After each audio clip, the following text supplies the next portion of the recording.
DJ and PK, it's 97.5, the KSL Sports Zone. Jason Cole joins us now.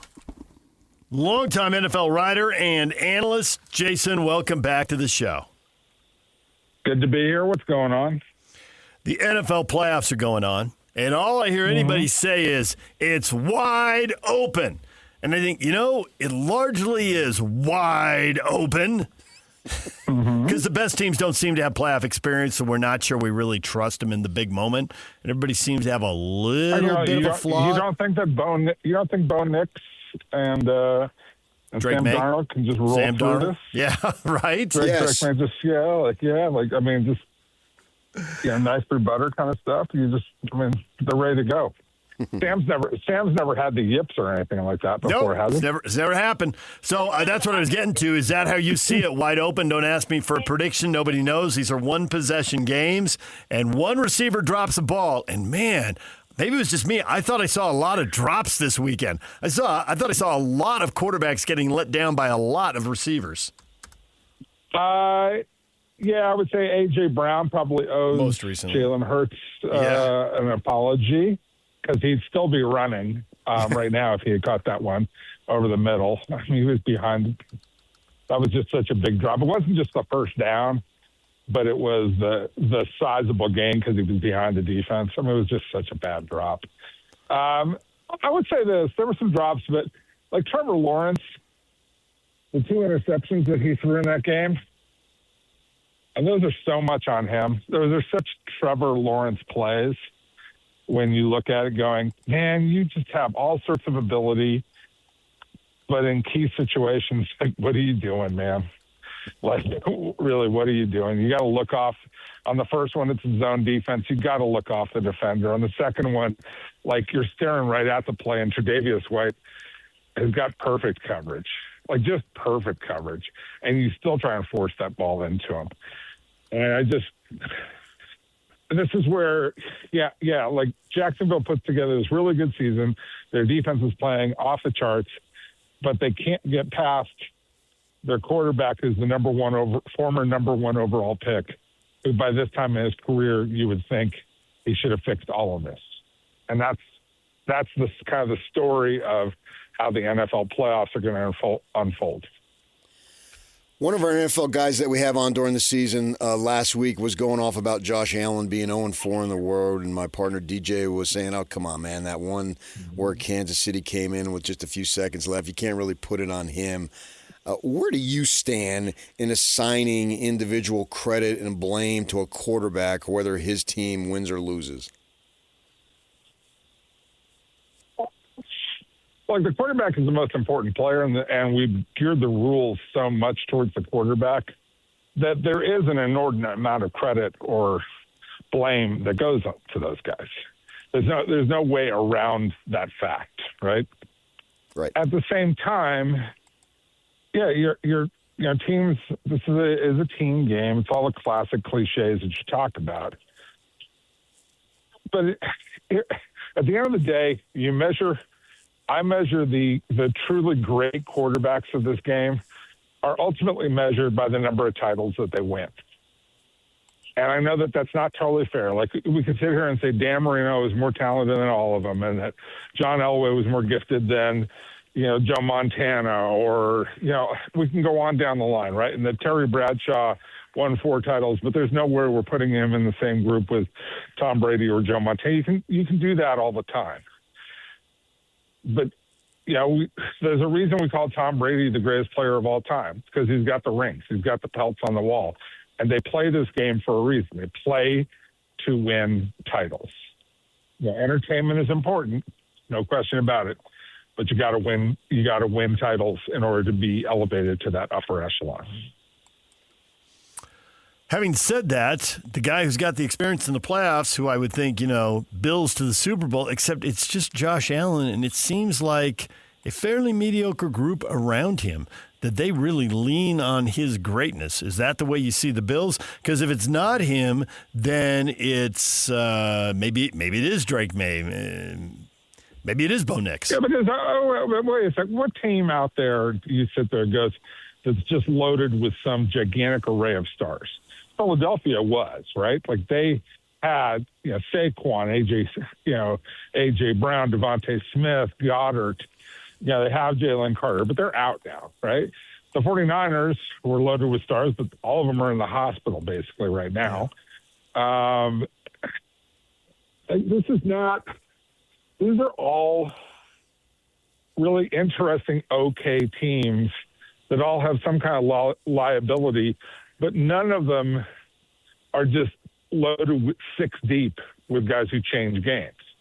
So Josh Allen is the one quarterback left, him and Stafford, who's changed games the most with their ability to play quarterback. And Josh Allen's got, James Cook is a good player. The tight end, both tight ends are good players. Deion Dawkins is a terrific player with 4 or 5 Pro Bowls. But the defense blows though, doesn't it? I mean, they've won a lot of high scoring games. Yes, but they also choose to play that way. There's some of that where they're playing for turnovers, and a lot of the reason why you do that is that you are undermanned and you're going to play a certain style. You're going to try and bait people into playing higher tempo games than they want to play. But it is also because there's an inadequacy of their talent. I fully recognize that, and they're in transition on defense. There's no question about it. But they can score. And if they get into a game where it's a back and forth, they're as good as anybody, especially in this playoff setting. I think you answered my question on the Niners that injuries will catch up to them at some point. If you think otherwise, let me know now. But I think that's what you were saying, and obviously with Kittle being the latest. So then I go to the Rams right now. And you mentioned Stafford. I was waiting for you to put him in the Josh Allen category, which obviously I think he belongs there. Speaking of Stafford, and then they needed to squeak by, but they did squeak by. So now they got to go out on the road again. I don't necessarily care about venue. I'm looking at the Rams thinking, they've got a really good shot against Chicago. How much do you care about the travel and all that stuff adding up? It seems to me on an individual game basis, if I had to bet, which I would never do, but if I did, I would go with the Rams. I would go with the Rams because I think that they're better across the board. Like who on the Bears at this point in time would you trade for their counterpart on the Rams? I got you. There's some guys who are equal, right? There's some guys who you say, that guy's as good as that guy, and that guy's as good. And maybe there's a couple of players where you'd say, oh, this guy on the Bears is better. But not in any position where you'd say that's a truly game-changing position. Right. So does Caleb Williams have the ability to be as good as Matthew Stafford? Obviously, yes. I mean, he's the number one pick for a reason. Is he there yet? No. Did he make a lot of progress? Yes. But Stafford is still the way better player, having come off a way better year, maybe his finest year of his career. So from that perspective, I give the Rams, just head up. I make them favorites. But there's, playing in January in Chicago ain't fun. I don't know what the weather's supposed to be like this weekend, but that's brutal.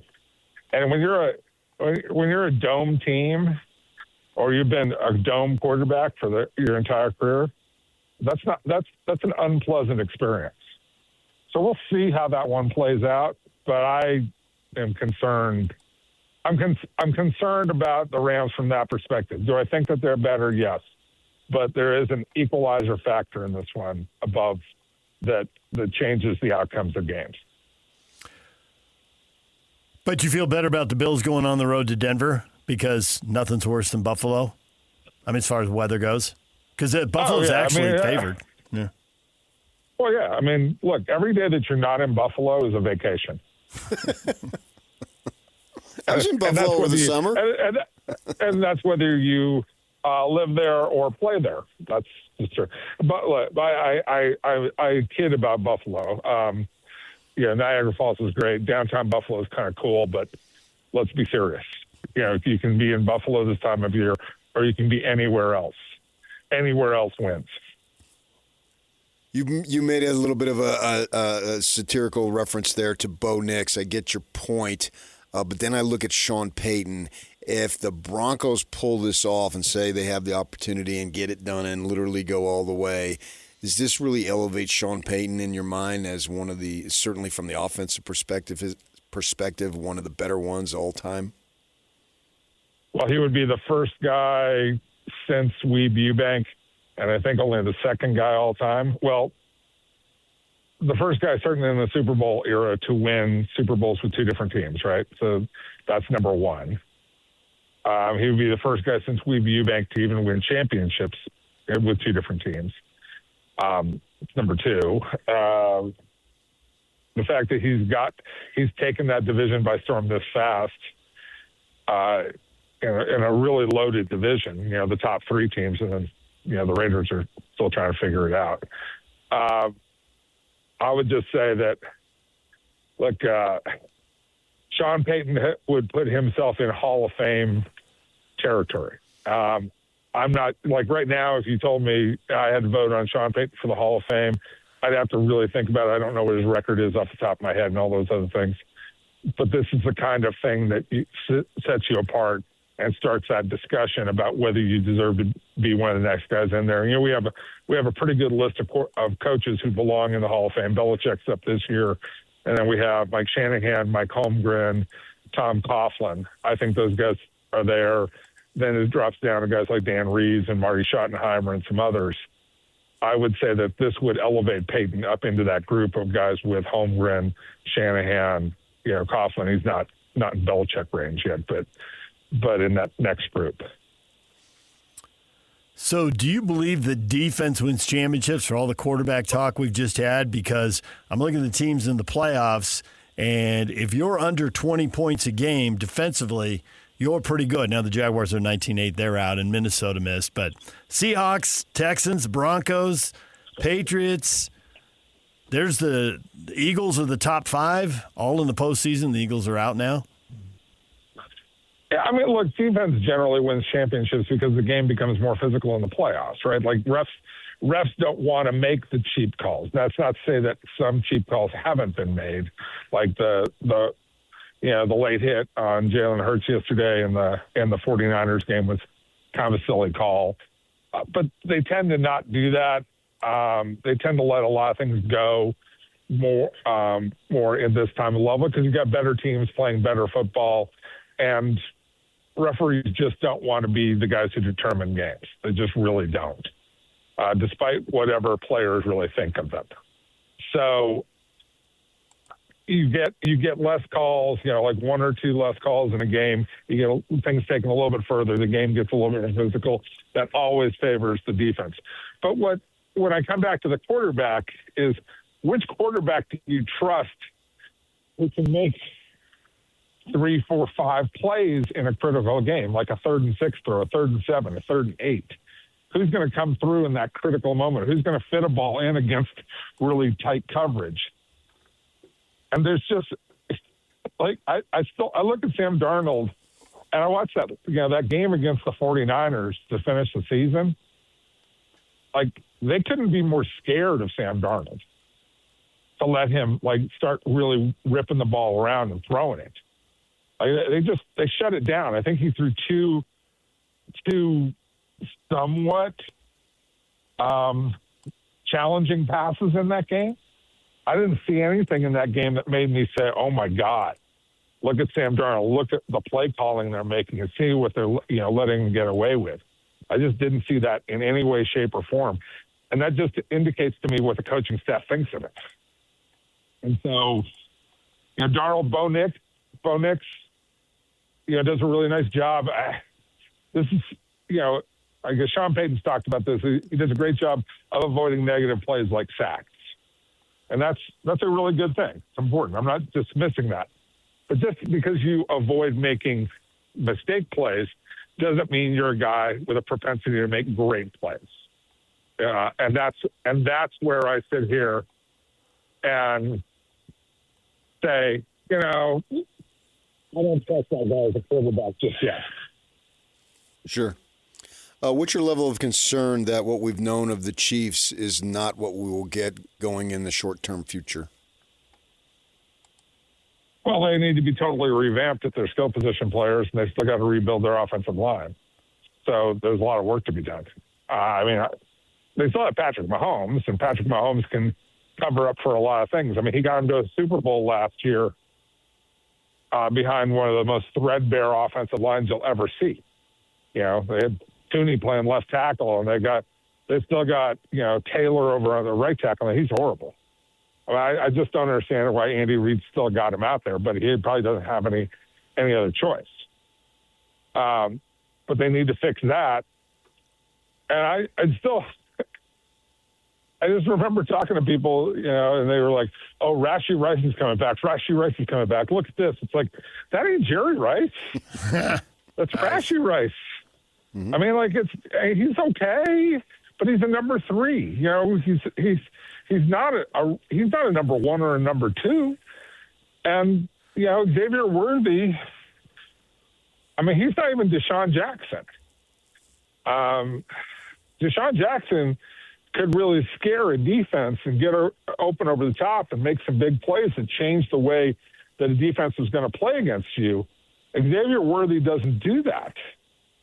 And so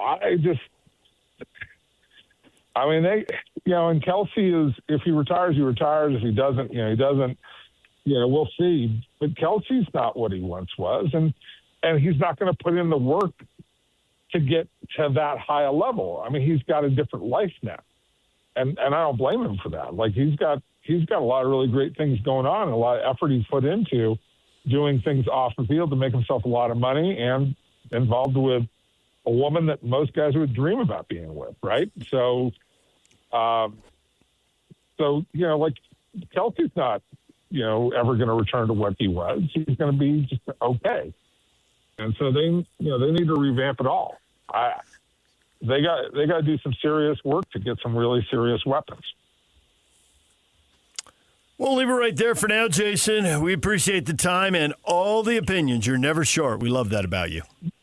Absolutely. Take care, guys. All right, there's Jason Cole, longtime NFL analyst and reporter. Do you dream of being with Taylor Swift? No. Most guys, what he just said. That's what he did say, yeah. I don't think we're of the right generation to ask that question. Why not? I dream of being with Sydney Sweeney. Oh, you do? Yeah, I don't think it has anything to do with generation, big guy. I mean, to be fair, I don't remember my dreams, so who the heck knows? Maybe I do. Maybe I just answered incorrectly. Do you remember your dreams? You wake up and think, I dreamed about this, I dreamed about that, or whatever? Well, I know I dreamed of Genie. Nice. Old school. See, Taylor Swift isn't where it's at for you? No, not really. Why not? Sometimes a little just too much of everything. Just too much. How could you have too much of that? Yeah, too much. For me, I don't think there's anything that I would remotely consider even possible in my lexicon to say I have too much money. Okay. She's worth like $1.5 billion, so yeah, if you want to marry for money, absolutely. Paycheck is why I live in Utah. I don't want to marry her. You just want access to the money. Yes. And we'll just leave it there. How about you, Yock? Is it most guys dream of being with? That's what he said. He's Jason Cole. Taylor Swift's not my cup of tea, but hey. I wonder how much of her political allegiance played into it. I could play into it, yeah. Because if you go on his Twitter, he's awfully political. He believes one side is absolutely right and the other side is absolutely wrong. Much like you. There it is. Whoever you is. Well, on camera, they just saw you wave at me. Well, it was your opportunity to respond. Nice. You are so good. I didn't wave at you. Okay. I just went, your move, counselor. Counselor. That's so official. I didn't wave at you. Counselor. I didn't say, unlike you. Jeez. The beach is that way. A little defensive. It's a constant personal attack. That was not a personal attack. When we come back, everything you missed in this show The football, the basketball, the 55-point debacle, the rivalry game. That's next.